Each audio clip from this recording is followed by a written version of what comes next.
अब वक्त आया है, अगर सरकार चाहती है कि हमने सड़क के ऊपर आना तो सुन ले सरकार, हम सड़क पे आने के लिए भी तैयार है। और ये भी सुन लो, अगर तुम रोक सकते हैं तो रोक लो। 5 दिन का टाइम, 6ठे दिन हम बैठेंगे, ऐलान करेंगे कि कौन सा दिन हम यहां से निकलेंगे। तब तक मैं महाराष्ट्र के वो तमाम मुसलमानों से अपील करूंगा जो अपने नबी से, अपने रसूल से मोहब्बत करते हैं, अपने गाड़ी घोड़ों का इंतजाम करिए। 5 दिन के बाद आपको बताया जाएगा कि सड़क के ऊपर कैसा निकला जाए, मुंबई की तरफ कूच कैसा किया जाए। कायदे से देश चलता है, महाराष्ट्र के अंदर कायदा है, कोई गुंडा राज नहीं चल रहा है। और आप डराने का है तो किसी और को डराइए। हमने बहुत सह लिए है आपकी आवारागर्दी, आपकी ये गुंडागर्दी, आपके छोड़े हुए ये पिल्लू। इतना सा है वो, आणि बोलतो की मी गब्बर आहे करके। अरे तुझी हाईट काय, तुझ्या बोलण्याचा बोलायलाही येतं का? आणि एकटा सोबत, आपल्या सोबत 5-5, 6-6 गाड्यांच्या बाउन्सर्स, पोलीसवाले घेऊन फिरतात। तू काय हिंदू धर्माचं संरक्षण करणार आहे? तुझी स्वतःची लायकी आहे का स्वतःचं संरक्षण करण्यासाठी? मशिदीमध्ये घुसून मारणार। आता तुला मी सांगतो, तुझ्यामध्ये हिम्मत आहे ना, मशिदी तर सोडा। आमचे मित्र आहे ना जरांगे पाटील साहेब, त्यांची सभा महाराष्ट्रामध्ये कुठेही, जरांगे पाटील साहेबांची सभामध्ये तू तुझा फौज फाटा घेऊन तिथे एकदा जाऊन बघा। तू परत येतो का कसा ते तुझ्या समाजातले लोक तुला दाखवून देईल। दुसऱ्या समाजाच्या बाबतीत बोलूच नको तू। जरांगे पाटीलांच्या सभेमध्ये तू जाऊन एकदा असं चक्कर मारून ये। तू खूप मोठा आहे ना गब्बर, तर दुसऱ्यांच्या धर्माबाबत, जातीच्या बाबत बोलूच नको तू।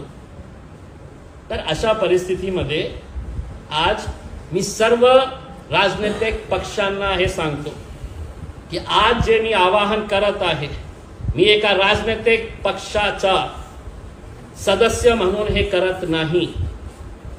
मी तुमच्या धर्माचा आदर करतो, तुम्ही माझ्या धर्माचा आदर करा। आणि आदर करत नसेल तर कमीत कमी याच्या बाबतीत वाईट बोलू नका। मी तुम्हाला सांगत नाही की तुम्ही तुमच्या माझ्या धर्माचा पालन तुम्ही करा। तुम्हाला हे लोकशाही आहे, संविधानाने अधिकार दिलेला आहे कि मला ज्याला पूजायचे आहे, मुझे जिसकी इबादत करना है मैं करूंगा। बोलण्यासारखा माझ्याकडेही खूप आहे, असं समजू नका की आमच्या तोंडात नाही आहे काही बोलण्यासारखं। महाराज, तुम्हाला एक गोष्ट सांगतो, आपली स्वतःची जरा काळजी घ्या। महाराष्ट्र सरकार, त्यांच्या बोलण्यावरूनच तुम्ही हे वक्तव्य केले होते, कुठेही काही झालं नाही। रोष आहे लोकांचा, तक्रार केली। पण मी महाराष्ट्र सरकारला विनंती करतो, त्या महाराजाला Z+ सिक्युरिटी द्या। त्याचा जीव वाचवण्याची जबाबदारी महाराष्ट्र सरकारने घ्या। आम्ही काही करणार नाही। महाराज, तुम्हाला आम्ही सांगतो, हे लोक आपली कुर्सी ठेवण्यासाठी कोणत्याही पातळीवर जाऊ शकते, ज्यांच्या बोलण्यावर तुम्ही हे सगळं नाटक केलेले आहे। तुमच्याही जीवाला ते धोखा देऊ शकते। महाराज, आज के बाद रात में जब सोएंगे और कहीं से भी खट की आवाज अगर आई तो हम कहीं पर भी नजर नहीं आएंगे। लेकिन हो सकता है कि महाराष्ट्र की सरकार तुम्हें खत्म करके वो इल्जाम हमारे गले के ऊपर भी डालने के लिए कम नहीं करेगी।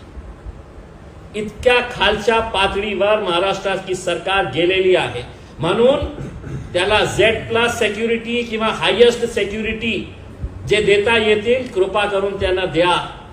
आणि महाराज, बोलले तुम्ही, पण आपल्या लोकांपासून थोडासा सावध राहा। आता बहुतेक ते करतील, जसं त्यांनी सांगितलं होतं तुम्हाला की द्या। इस्लाम धर्माच्या विरोधात एका प्रवचनामध्ये तुम्ही जितकं बोलता येतं तुम्हाला ते बोला, आम्ही तुम्हाला काही करणार नाही, उलट तुम्हाला चांगली सुरक्षा देणार. हे लोक तुमच्या जीवाच्या मागे पण पडू शकतं महाराज. आम्ही काही करणार नाही. आम्ही तर संविधानाला आणि कायद्याचं पालन करणारे लोक आहे. आम्ही नाही तुमच्या जवळच येणार नाही आहे.